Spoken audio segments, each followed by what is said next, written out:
তোমার কত সৌভাগ্য। আমি কতদিন ধরে গোবিন্দের সেবা পূজা করি, কিন্তু তাকে কোনোদিন পেলাম না।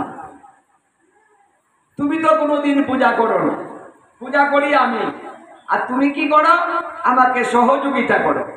মায়েরা কিন্তু সহযোগিতা করে, করে না গো? ওটা এনে দেয়, ওটা এনে দেয়, ফুল তুলে দেয়, তুলসী ভা করে দেয়, কি গো সেবাটা রেডি করে দেয়, মায়েরা করে নেবে। আর বাবারা পূজা করে। হ্যাঁ, মানে যে বাবারা করে আমি সেই বাবার কথা বলছি, আর যে বাবা করে না ওটা তো একা মা সব করে। যে তুমি আমাকে সহযোগিতা করেছো, প্রতিদিন মধ্যাহ্নে আমি ভোগ দেই, তুমি রান্না করে দাও, কিন্তু কোনোদিন আমি গোবিন্দকে পেলাম না। তোমার কি সৌভাগ্য, তোমার হাতে স্বয়ং গোবিন্দ সেবা করেছে। হে পদ্মাবতী, আজকে আমাদের গৃহে গোবিন্দ এসেছিলেন। পদ্মাবতী বলছে, কি বলছো তুমি? গোবিন্দ এসেছিলেন তোমার রূপ ধারণ করে? বলছে, হ্যাঁ, আমার রূপ ধারণ করে গোবিন্দ এসেছিলেন। কয়, তুমি বুঝলে কি করে গো? বলছে, আরে বুঝবো না আমি, কি করে বুঝেছি জানো? আমি আজকে একটা শ্লোক নিয়ে আটকা পড়েছিলাম।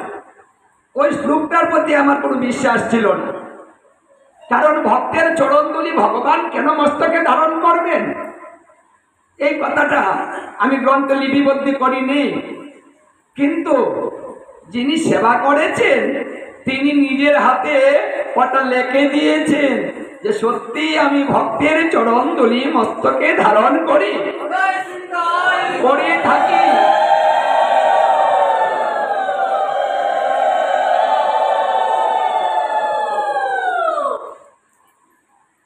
সেই জন্য আমি বুঝতে পেরেছি আজকে স্বয়ং গোবিন্দ আমাদের গৃহে তোমার হাতে সেবা করেছে। তুমি সেবা দিয়েছো, আমি বঞ্চিত হয়েছি, আমি গোবিন্দকে দর্শন করতে পারিনি। দেখো আমার কি দশা, কি অবিশ্বাস, আমার ভক্তি নেই। যার ভক্তি নেই, যার বিশ্বাস নেই, যার শ্রদ্ধা নেই, সে কি করে গোবিন্দকে দর্শন করে? আমার তো তা নেই, আমার আছে অহংকার। হ্যাঁ, আমি একজন ভালো জ্ঞানী, আমি গ্রন্থ লিখেছি, আমার তো একটা অহংকার আছে। আমি বুঝতে পেরেছি আমার এই অহংকারের কারণে গোবিন্দ আমাকে দর্শন দেয়, তোমাকে দিয়েছে। কারণ তুমি যাহা কিছু করো সেটা বিশ্বাস দিয়ে করো, তুমি যা করছো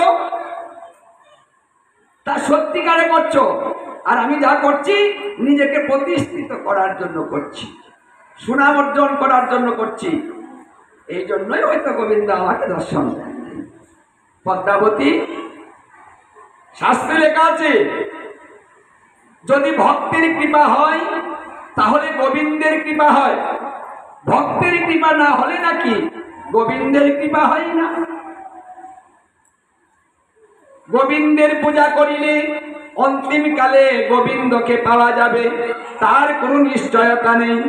হে পদ্মাবতী, কিন্তু ভক্তের যদি সেবা পূজা করা হয়, ভক্তের হাতে যদি প্রসাদ নেওয়া হয়, অন্তিমকালে গোবিন্দকে পাওয়া যাবে, সারা নিশ্চিত আছে। তাই আজকে আমি স্থির করলাম তোমার একটা প্রসাদ আমাকে নাও, তোমার উচ্ছিষ্ট তুমি একটু আমাকে দাও। পদ্মাবতী বলছে, না না না, তুমি আমার স্বামী, নিজের স্ত্রী, স্ত্রী কোনোদিন স্বামীকে দিতে পারে না? না, আমি ওটা দিতে পারবো না স্বামী। বলছে, দেখো তোমাকে দিতে হবে। আমি সংকল্প করলাম, প্রতিজ্ঞা করলাম, তুমি যদি তোমার এখান থেকে একটু প্রসাদ তুমি আমাকে না দাও, তাহলে আমি আর কোনোদিন কোনো কিছু গ্রহণ করব না। কারণ এখানে গোবিন্দ সেবা করেছে, গোবিন্দের উদ্দিষ্ট, আর সেটা ভক্ত সেবা করেছে, এটা মহা মহাপ্রসাদ হয়ে গিয়েছে। আমি একটু মহাপ্রসাদ পাবো না? আর যদি তুমি আমাকে প্রসাদ দাও, আমার গোবিন্দের কৃপা হোক বা না হোক, ভক্তের কৃপা তো হয়েছে। ভক্তের কৃপা যদি হয়, যদি আমার শেষ জীবনে কিছু হয়, আমার সাধন ভজন আমার কিছু দিয়ে আমার কিছু হবে না। তাই একজন ভক্তের কৃপার প্রয়োজন। তুমি হলে সেই ভক্ত যাকে তুমি সাক্ষাৎ গোবিন্দ দর্শন করেছ। তাই তোমার কৃপা হলে গোবিন্দের কৃপা আমার হবে, সেটা নিশ্চিত। চাই না গোবিন্দের কৃপা, তুমি আমাকে একটু কৃপা করো। যখন স্বামী বলছে যে আমি কোনোদিন কিচ্ছু গ্রহণ করব না, তখন পদ্মাবতী আর থাকতে পারলেন না। বলছে, হে স্বামী, তোমাকে প্রসাদ দিলে যদি আমার পাপ হয়, সেই পাপের কারণে যদি আমাকে নরকে যেতে হয়, আমি তাই যাব। কিন্তু তুমি কোনোদিন কিচ্ছু গ্রহণ করবে না, সেটা আমি সহ্য করতে পারবো না। আমি তোমাকে প্রসাদ দিব। তাই পদ্মাবতী নিজের উচ্ছিষ্ট তার স্বামীকে দিয়েছিলেন। স্বামী কি করেছে? একটা প্রণাম করেছে। আগে প্রসাদটা নেওয়ার পূর্বে আগে প্রণাম করেছে। দেখুন, ভক্তের মর্যাদা ভক্ত বুঝে, তাই প্রণাম করে হাত পেতেছে। জয়দেব কবি পদ্মাবতী প্রসাদটা ছেড়ে দিয়েছে হাতের মধ্যে। ওই প্রসাদটা পেয়ে আনন্দে নৃত্য করতে রইল। আজকে আমার ভক্তের কৃপা হয়েছে, আমি নিশ্চিত আমার গোবিন্দের কৃপা হবে। এই বিশ্বাস আমার জন্মগ্রহণ করলো। কারণ ভক্তের কৃপা হলে ভগবান কৃপা না করে থাকতে পারেন না। কারণ ভক্তের দেওয়া কথা কখনো ব্যর্থ হয় না। ভক্ত যদি কিছু বলে, ভগবান তা রক্ষা করে, নিজের কথা ছেড়ে দেয়, ভক্তের কথা রাখে। যদি তা না হবে, তাহলে কুরুক্ষেত্র যুদ্ধে যখন বিশ্বদেব বলেছিলেন, হে কৃষ্ণ, তুমি এই যুদ্ধে অস্ত্র ধারণ করবে, শ্রীকৃষ্ণ বললেন, আমি অস্ত্র ধারণ কোনো পক্ষে করতে পারবো না। আমি পঞ্চ পাণ্ডবের পক্ষেও যুদ্ধ করব না, আমি দুর্যোধনের পক্ষ নিয়েও যুদ্ধ করব না। আমি নিরপেক্ষ অবস্থায় থাকব। তবে আমি অর্জুনের সারথি হয়ে থাকব। তবে আমি অস্ত্র ধারণ করব না, যুদ্ধও করব না। এই কথা শ্রবণ করে বিশ্বদেব বললেন, হে কৃষ্ণ, আমি প্রতিজ্ঞা করলাম এই যুদ্ধে তোমাকে অস্ত্র ধারণ করতে হবে। এটা আমার প্রতিজ্ঞা। দেখি তুমি কি করে যুদ্ধ না করে থাকো। শ্রীকৃষ্ণ বললেন, দেখো, আমিও প্রতিজ্ঞা করলাম আমি যুদ্ধ করব না, দেখি তুমি কি করে আমাকে যুদ্ধ করাও। দেখুন, ভগবান ভক্তের প্রতিজ্ঞা, কার প্রতিজ্ঞা টিকবে? দুজনে প্রতিজ্ঞা করেছে। ভগবান কি মিথ্যাবাদী হবে না ভক্ত মিথ্যাবাদী হবে? এখানে কার কথাটা টিকবে দেখা যাবে যুদ্ধে। যুদ্ধ চলছে, কিন্তু যেদিন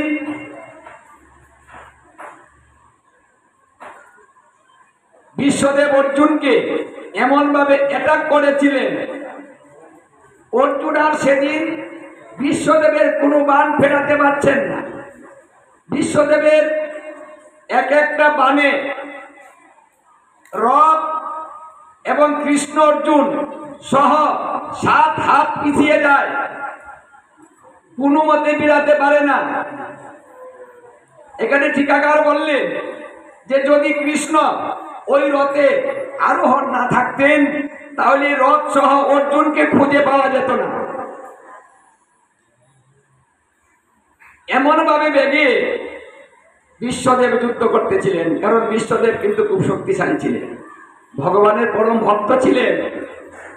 বিশ্বদেব কিন্তু সাধারণ কোনো ব্যক্তি না, ভগবানের পরম ভক্ত ছিলেন। তাই তিনি এমন ভাবে যুদ্ধ শুরু করলেন, অর্জুন রথ থেকে পড়ে গিয়েছিল, রক্তে রক্তাক্ত হয়ে গেল। আর তার যে অশ্বের মধ্যে গিয়ে তীর বিদ্ধে রইল। অর্জুনের এই হেন ভাব দেখে, মননাপন্ন অবস্থা দেখে শ্রীকৃষ্ণের হুঁশ নেই, প্রতিজ্ঞা ওঠা মনে নেই। ভগ্ন রথের চূড়া নিয়ে বিকট মূর্তি ধারণ করে তিনি বিশ্বদেবের দিকে ধাবিত হয়েছিলেন। হে বিশ্বদেব, আজকে তোমার রক্ষা নেই, আজকে তোমাকে আমি শেষ করে ফেলবো। যখন বিশ্বদেবের দিকে ধাবিত হয়েছেন, বিশ্বদেব ধনুর্বাণ ছেড়ে দিয়ে করজোড়ে দাঁড়িয়েছেন। হে কৃষ্ণ, আমাকে মারার জন্য তুমি অস্ত্র ধারণ করলে, বিকট মূর্তি ধারণ করলে, আমার উপরে ক্রোধিত হলে, আমাকে মারার জন্য আসছো। মারো প্রভু, তোমার সঙ্গে আমি যুদ্ধ করতে পারবো না। তবে শোনো, তুমি যে ভক্তকে কত ভালোবাসো তুমি তা প্রমাণ করে দিলে। আমি তোমার একজন নিকৃষ্ট সাধারণ ভক্ত, আর আমি বলেছিলাম এই যুদ্ধে তোমাকে অস্ত্র ধারণ করতে হবে। তুমি নিজের কথাটা রাখলে না, তুমি আমার কথাটা রাখলে। এই যে আমি কথা বলেছি যে যুদ্ধ করতে হবে, অস্ত্র ধারণ করতে হবে, তুমি আমার কথাটা রাখলে। তাই তুমি অর্জুনকে রক্ষা করার জন্য, ভক্তকে রক্ষা করার জন্য ভগবান নিজের পরিকল্পনা, সমস্ত কিছু কথা সব কিছু ছেড়ে দিয়ে ভক্তের পাশে দাঁড়ায়। এই তো ভগবান, এই তো আশ্চর্য ভাব, এই তো তুমি মহান। হে প্রভু, তোমার মতো মহান আর দ্বিতীয় কেউ হতে পারে না। আরো তুমি আমাকে, তুমি ভুলে গেলে তোমার কথা। তিনি করজোড়ে ভগবানকে এমন ভাবে বলতে রইলেন, যে ব্যক্তিরা অস্ত্র ছেড়ে দিয়েছে তাকে তো মারা যাবে না, তার সঙ্গে যুদ্ধ করা যায় না, সে তো আত্মসমর্পণ করেছে ভগবানের কাছে। ভগবান ভগ্ন ছোড়াটা ফেলে দিয়ে সাধারণ হলেন, হয়ে বলছেন, বিশ্বদেব, আমি তোমার কাছে হেরে গেলাম, আমি আমার কথা রাখতে পারিনি। জানো, আমার কোনো ভক্ত যদি বিপদে পড়ে যায়, ওই ভক্তকে রক্ষা করতে নিজের প্রতিশ্রুতি আমি রাখতে পারি না। এই জন্য তিনি অর্জুনকে বলেছিলেন, হে অর্জুন, তুমি জুড়ে বলে দাও কথা একটা, তুমি এই কথা বলো যে কৃষ্ণ ভক্তের বিনাশ নাই, বিনাশ নাই, বিনাশ নাই, কথাটা জোর করে বলো। কেন এই কথাটা তিনি অর্জুনকে বলতে বললেন? কেন এই কথাটা কি তিনি নিজে বলতে পারতেন না যে আমার ভক্তের বিনাশ নাই? না, উনি নিজে কথাটা না বলে তিনি সেই কথাটা অর্জুনকে বললেন, তুমি বলে দাও। বলছে তুমি বলো না কেন? বলছে না না, আমি বলবো না, আমি বললে কথা থাকে না, ওটা নড়চড় হয়ে যায়, আমার কথার দাম নেই। আমার ভক্তের কথার দাম অনেক বেশি। আমার ভক্তে যদি কথা দেয়, সে কথাটা কখনো বিফল হবে না। আমি ভক্তাধীন, তাই ভক্ত যা করে আমি তা মেনে নেই। ভক্তের কথা আমি রক্ষা করি, আমি ভক্ত রক্ষক। দেখেন একজন ভক্তের মূল্য কত উপরে, ভগবান একজন ভক্তকে কত উপরে স্থান দিয়েছেন। এই জন্যই তো ভক্তকে ভালোবাসতে হয় বেশি। যদি বাড়িতে কোনো ভক্ত আসে, তাহলে ভগবানের সেবা না দিয়ে আগে ভক্তের কাছে আসতে হয়, ভক্তকে বসতে দিতে হয়, আগে ভক্তের পূজা করতে হয়, ভক্তের আজ্ঞা নিয়ে তারপর গোবিন্দের পূজা করতে হয়। কারণ আদি পুরাণে অর্জুনকে বলেছিলেন, হে অর্জুন, যদি কেউ অনন্য মনে আমার পূজা করে, কিন্তু সেই ভক্ত যদি আমার ভক্তের পূজা না করে, আমার ভক্তকে ভালোবাসে না, কিন্তু সব ভালোবাসা আমাকে দেয়, আমি সেই ভক্তকে আমার ভক্ত বলে স্বীকার করি না। সেই তো হয় ভক্ত, যে আমার ভক্তের হয় ভক্ত। তাহলে ভালোবাসা শুধু ভগবানকে দিলে হবে না, মানুষকে ভালোবাসতে হবে, ভক্তকে ভালোবাসতে হবে। তাহলে তো ভগবান আপনার প্রতি খুশি হবে। কারণ প্রত্যেকটা হৃদয়ের মধ্যে ভগবান বিরাজ করেন। মানুষকে ভালোবাসতে ভগবানকে ভালোবাসা হয়। এই জন্য জীবে যে করে, জীবে দয়া করে যেই জন, সেই জন সেবী সেই ঈশ্বর। মানে জীবের মধ্যে ভগবান আছেন, একটা আত্মা রূপে প্রত্যেকটা দেহের মধ্যে বিরাজ করে। তাই কোনো প্রাণীকে ভালোবাসতে সেটা ভালোবাসা ভগবানের প্রতি চলে যায়। এই জন্য ভক্তের ভালোবাসা আগে। আমাকে পূজা করলে শতভাগ লাভ হয়, আমার ভক্তের পূজা করিলে আরো 8 ভাগ বেশি হয়। দেখুন, ভগবানের পূজা করবেন 100 ভাগ আপনি পেয়ে যাবেন, কিন্তু ভগবানের ভক্তের পূজা করবেন আপনি আরো 8টা ভাগ বেশি পাবেন। তাহলে ভগবানের চাইতে কিন্তু ভক্তের পূজার মূল্য অনেক বেশি। আর সেই কথাটা তিনি নিজের মুখে বলেছেন, অন্যের মুখে নয়। এই জন্য জয়দেব কবি ওই প্রসাদটা পেয়ে খুব আনন্দ চিত্তে নৃত্য করতে রইলেন, আমার কৃপা হয়েছে। দেখুন, বিশ্বাস বিশ্বাস ভক্তি যার আছে সেই তো ভগবান পাবে। জয়দেব কবি নিজের উপরে বিশ্বাসটা রাখতে পারলেন না। তিনি সমস্ত বিশ্বাস তার স্ত্রী পদ্মাবতীর উপরে দিয়েছেন। পদ্মাবতী, তোমার অনেক বিশ্বাস, আমার নেই, তুমি আমাকে আশীর্বাদ করো। তোমার মতো ভক্তি বিশ্বাস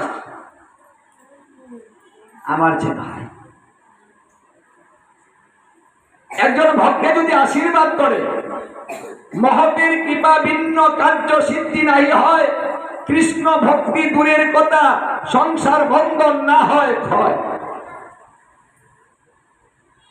একজন মহৎ ব্যক্তি যদি কৃপা না করে, তাহলে কৃষ্ণ ভক্তি তার অর্জিত হয় না, এবং সংসার বন্ধন থেকে সে মুক্তি লাভ করতে পারে না।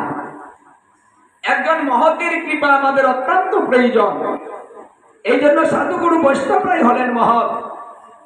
মহতের মুখ নিঃসৃত বাণী শ্রবণ করতে হয়, তাদের কাছ থেকে কৃপা অর্জন করুন, তাহলে সংসার বন্ধন এবং ভক্তি দুটাই অর্জন হয়ে যাবে। এখানে আমাদের শিক্ষাটা হলো যে আপনি একজন ভক্তের কাছ থেকে কৃপা প্রাপ্ত হবে, আর সেই কৃপাটা আসবে ভক্তির মাধ্যমে, শ্রদ্ধার মাধ্যমে। আদৌ শ্রদ্ধা, যার শ্রদ্ধা নেই, ভক্তি নেই, তার ধর্ম নেই। যার বিশ্বাস নেই, তার ধর্ম নেই।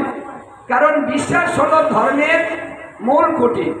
বিশ্বাসের উপরে ধর্ম দাঁড়িয়ে আছে। ভগবান আছেন, আছেন, ভগবান নাই, নাই, বিশ্বাস। আপনি বৃন্দাবনে যান, বৃন্দাবনে তো ভগবানের বাড়ি, লীলাস্থল। ওখানে যান, গিয়ে দেখেন ভগবান নেই, আপনি দেখতে পাবেন না। কিন্তু যার দেখার চক্ষু অর্জিত হয়েছে সে দেখতে পাচ্ছে। কিন্তু আপনি এখান থেকে গেলেন যে একটু ভগবান দর্শন করে আসি তো গিয়ে, কিন্তু বৃন্দাবনে গিয়ে কি আপনি ডাইরেক্ট ভগবানকে পাচ্ছেন? পাচ্ছেন না। তাহলে কি করতে হবে?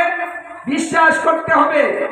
অদ্যবধি সেই লীলা করে গৌড়া রায়, কোনো ভাগ্যবানে দেখিবারে পায়, কোনো ভাগ্যবানে দেখিবারে পায়। সবাই নয়, সবাই পায় না, সবাই পাবেও না। এই জন্য এই যে নিয়ম সেবা,